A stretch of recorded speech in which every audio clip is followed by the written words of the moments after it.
Pinangunahan ng Internal Affairs Service ang sinagawang inspeksyon sa mga police units sa Batanes upang tiyakin ang kahandaan, disiplina at pagsunod sa pamantayan ng serbisyo. Personal na sinuri ni IAS Inspector General Brigado Dulay ang kondisyon at operational readiness ng mga police units sa ilalim ng Batanes Police Provincial Office, kabilang ang Basco, Ibana, Uyugan at Mahataw Police Station at Batanes Mobile Force Company.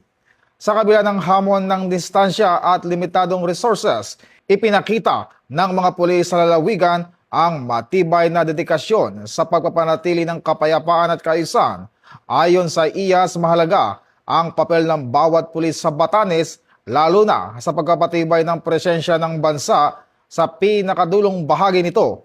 Nananatiling misyon ng mga kapulisan ang patunay ng kanilang tuloy-tuloy na serbisyo para sa bayan hanggang sa pinakadulong teritoryo ng bansa.